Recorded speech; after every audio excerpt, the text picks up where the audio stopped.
It's beer o'clock on Real Ale Craft Beer. Today we've got a beer from Brewdog and it's Vs Buxton. It's their Deep Slumber Rye Porter coming in at 8.5% ABV in a 330ml bottle. It's got an etching on the bottle. You can see the Brewdog sign there, and here's the bottle cap. Without further ado, let's get this beer out into a glass and see what we get. Nice bit of smoke on the bottle opening, beer in the glass then. As we're pouring this lovely looking rye porter, I'd like to say a massive thank you to my wife, Craft Beer Lady. She went out with the girls the other night. She ended up in Brewdog. She found a couple of these new beers. The barman knows me in Brewdog. She said to the barman, has my husband reviewed these Brewdog beers? He said no. She bought them for me. So Craft Beer Lady on YouTube, I'll put a link in the description box of the video. Check her out. Thank you for the beer. One finger tan coloured head, jet black beer in the glass. There's no real light bleeding through whatsoever. It looks really nice. I say that as I turn. No, I'm not going to say there's any light really bleeding through into that glass.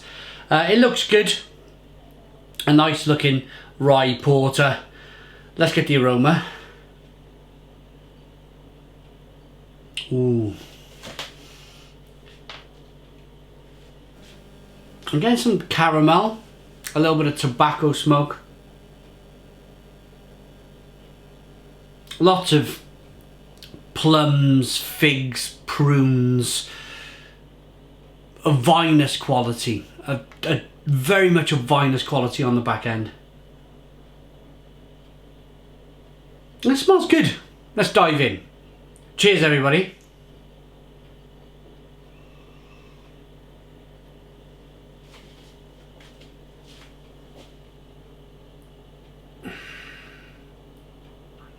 Oh, that's really good. I'm going in again.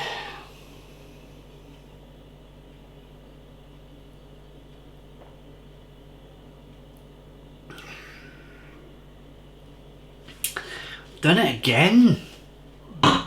Stone the Crows. Brewdog have done it again. Stone the Crows. They're really kind of pushing Brewdog. They're really kind of like, they're growing as a company. And they're a big company now. And about a year or two ago, they went through a really shaky stage for me. For me, they went through a shaky stage of producing really average beer, but they seem to be working their socks off as this company is growing.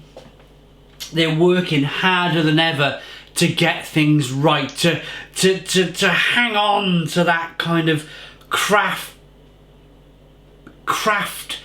beer image which they kind of started here in the UK. They were one of the first, and I suppose hanging on to by their fingernails.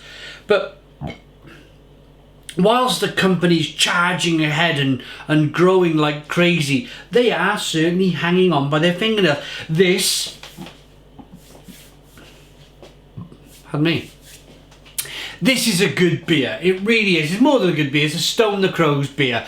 What do I like about this beer? I love the vinous quality. I like the nuttiness, the subtle kind of biscuity, nutty, kind of almost imperial mild taste to this beer.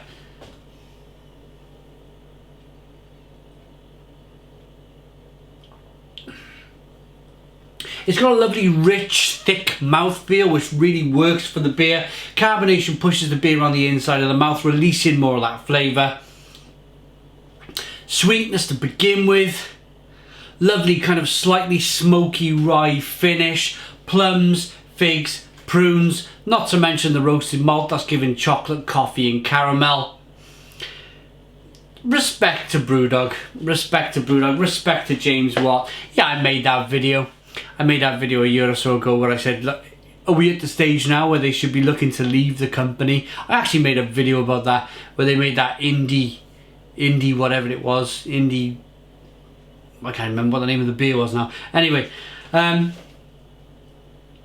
for me was the biggest low that they hit. Apparently the guys went off for Christmas, Martin, Dickie and James Watt, they went off for Christmas. They left this beer to be brewed by people who they thought were what's the word? Can't think of the word now. Good at their jobs. And it turns out that they probably wasn't. And they took their eye off the ball for 5 minutes. And who can blame these people? It's Christmas. They wanted a little bit of a break at the end of the year. They had a break and they put a supermarket release beer out, and it was really poor. It was more than poor, it was shocking. I think I called it something like a Whitbread beer or something that was like a poor showing from Marston's, or you know, that type of bass kind of. It was a really poor beer. But let's not kind of, this is not what this beer review is about. This is about Brewdog getting back on the horse. It's been the last, I would say, 8 months. The last 8 months I've enjoyed the zombie cake, the porter. That is one of their core range beers. I enjoyed that. I've enjoyed this. I've enjoyed the Brewdog versus Cloudwater in Tesco. There's been oh, and the Brute IPA as well. Oh, what was that called? Something like Zombie Society or something like that. I think they were talking about Camera. But they've really kind of like nailed down. I made a suggestion. My suggestion was, concentrate on your supermarkets if you want, produce a good beer in the supermarket, your punk IPA, but then please, I said, please just concentrate on the people who made you big. The little corner of the craft beer market that really cares about beer. I think this was, I'm not sure how much my wife spent on this. It was quite expensive. I think she paid, quote me if I'm wrong, comment if I'm wrong, she paid something like £10 for this. And I don't mind that. She bought it. I don't mind that because it's good. It's really, really good. And they're catering for that little corner of the market that got them to where they are today. Not just kind of like, we all need to go to Tesco and we need to pick up some punk IPA. Of course I understand that side of the market. They're a multinational, round the world business. Yeah, they have to make that particular beer for the masses. I totally understand that. It's nice. I'm going to round up this review by saying it's really nice that they've thought about us a little bit over here in our wacky little corner. Who enjoy drinking really good beer. Well done, Brewdog. Cheers to you. I'm going to rate it.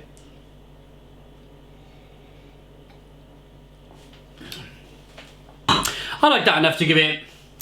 That's a really good beer. It's a 9 out of 10. 9 out of 10 from Real Ale Craft Beer. Please put your comments in the comments box. Subscribe to our daily beer and food reviews. Give us a big fat thumbs up. Boom. Cheers.